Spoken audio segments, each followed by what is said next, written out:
You're watching The Wellness Hour, leader in medical news and information. I'm Randy Alvarez. Today's topic, what you need to know if you're considering dental implants. My first guest is Dr. David Gilbert. Dr. Gilbert, welcome to the program. Thank you. Okay, so this is, this is your topic, right? It is. Board certified in oral and maxillofacial surgery. I got that right, is that right? Got it. Okay, and what is that? I mean, what kind of a dental specialty is that? It's a postgraduate residency training after dentistry that takes 4 to 6 years. So 4 to 6 years after dental school. Yeah, it's usually an in-hospital graduate program. Okay.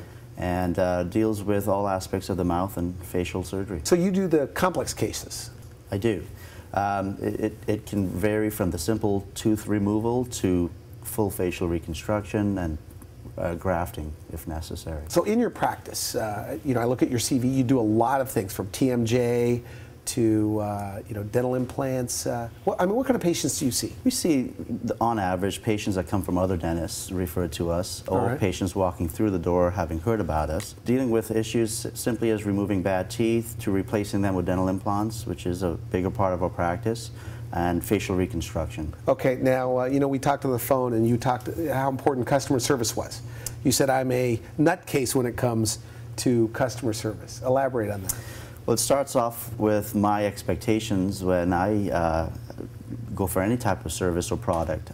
Customer service is paramount to me, and I want to give my patients what I would expect myself. Okay, yeah. So what are the different categories of dental implant patients you see in your practice? On average, we see 3 different types of patients. The single tooth patient who is missing a tooth or going to lose a tooth and simply wants a natural as possible replacement. The others would be people missing a number of teeth, maybe in one location or multiple locations in the mouth, and they know that they will probably lose more, so they want to choose an option that will give them as close to permanence as possible.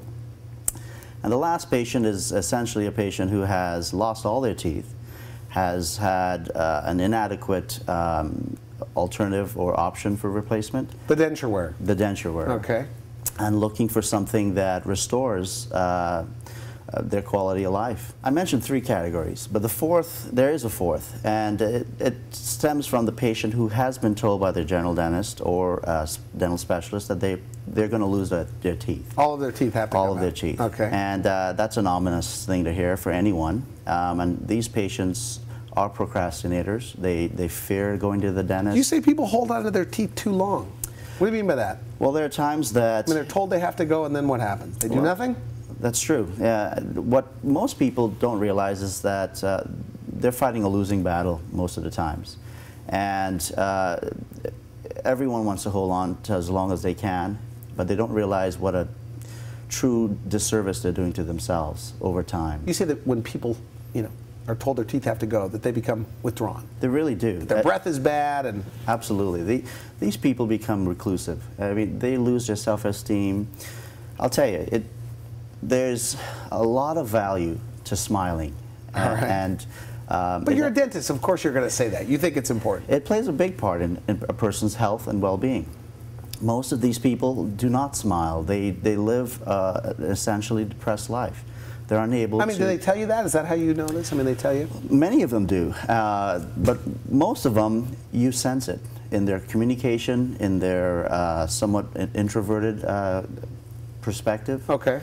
And these people are truly dental cripples. They're nutritionally challenged. They live a less than pleasant life. But these are the patients I really cherish seeing. These are the people that you make the biggest impact on their lives. They can have replacements that are as natural as possible, and it can be from 1 implant to all 6 implants, depending on their scenario. So you're saying as little as 2 implants for a denture wear? You can give them something that snaps in and snaps out. Yeah, you know, this really is one of the biggest impacts in terms of people who have lost their teeth, going to lose their teeth, or have worn dentures for an unknown period of time and not been able to function properly. This really makes their life a huge turnaround. Okay, and there are less, I mean, bone grafting, things like that. I mean, there's less of that going on for the most part in the industry when it comes to dental implants? Certainly. I mean, the more we've matured in this whole implant process, less is more. Minimally invasive surgery is truly the way to go. So what is better? I mean, how much has changed in the last 10 years? Well, technology has allowed us to do a lot more with less. Like what kind of technology? Particularly imaging and computer-guided surgery. We can spend a fraction of the time in surgery because we've spent the time before surgery planning and getting tools that allow us to be less invasive and less traumatic on a patient. You could do surgery on the computer before you do surgery? Absolutely. How? Yes. How are you able to do that? Well, what we do, we get a scan, whether it be a CT scan or today we use things more commonly known as a cone beam scan, which is less radiation than you would have with a CT scan, but similar information. And we would take that information and receive a computer virtual model of the patient, and we can do the surgery on the computer. And then from that, get guides that will allow us to place the implant with little or no surgery, little or no cutting. So you're able to do it without like opening a flap in some cases? That's true. When we have these guides, we're very precise. We can place the implant in its optimum position with the most amount of bone and not have to make big incisions. Okay, now how is it, researching this topic before, knowing you were going to come here, how is it that you're able to do it, what used to take like 8 months or 9 months, I guess that was the thought at the time, for a dental implant to heal in the bone, that you're able to do it now in one day? Well, and they get a tooth on there. Absolutely. Well, first of all, we know a little more about how things work and how they heal and what our bodies are able to handle. The other reason is that technology allows us to pre-plan their final teeth positions and teeth restorations so that we can have that ready before they have surgery. So on the day of surgery, they can have implants and place that restoration at the same time. How soon can they eat after the surgery? I mean, ideally, in a perfect scenario. In a perfect scenario, this is very day, the minute they walk out of the office. Are there patients that you have that, like denture wearers that come in, you give them dental implants and they're eating the next day? Certainly, and this is really what makes it justifiable. To see a patient make such a huge turnaround within a couple hours of their visit with us is really rewarding. When I see terms like no more dentures that get a fixed set of teeth in one appointment, is that possible for the denture wearer? Very possible. Is that an overstatement? There are patients that will benefit from that service. There are others that may not necessarily be able to have that procedure.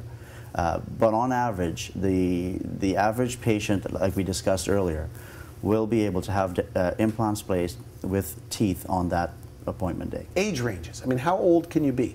Anticipating this interview, told my mother, I'm talking about dental implants today, and she said that she's too old for dental implants at 73. She's a denture wearer. She's 73 now. She's been a denture since she was 28.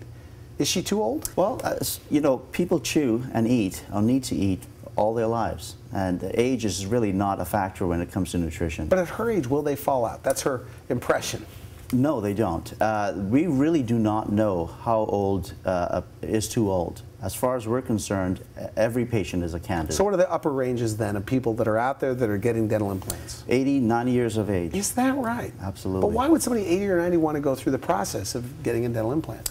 Because they understand the value of teeth, and they know what that means to them. They know how hard it's been for them to enjoy a good meal, and most of their lives are centered around eating at that age.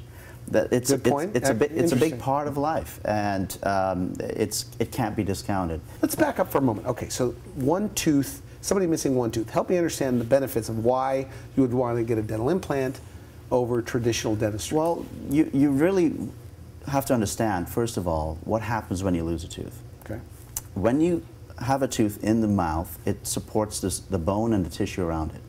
When you lose it, that bone and tissue goes away. There's no more function in that area. Additionally, the teeth adjacent to that or opposing that area drift into that space. So replacing teeth is a very big issue. If you were to look at some of the options for a single tooth. So this chart, I mean, you show this to your patients? We do. Okay, so one tooth. One tooth. Traditionally, people will get a removable appliance. This is an appliance that has a flipper, is that what they call those? A flipper or partial denture. Okay. It's got a single tooth on it, but it has a coverage over the palate and hooks onto other teeth to replace the missing tooth. It does nothing for the underlying bone, but prevents teeth from drifting and gives you a tooth in the area. Okay. The next step up, traditionally, would be the bridge, a dental bridge. It's fixed. It's a great way to go The downsides to it, it does nothing for the bone and tissue, as we discussed before, but it also grinds down adjacent teeth.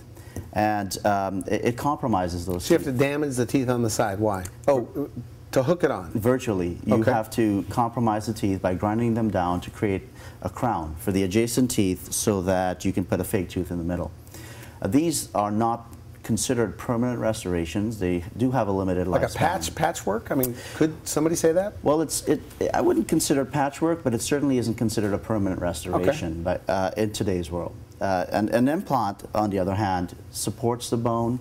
It does not destroy or compromise adjacent teeth. So it's much easier than just giving their tooth back. I mean, is that what you're doing in a way? It's like a tooth root?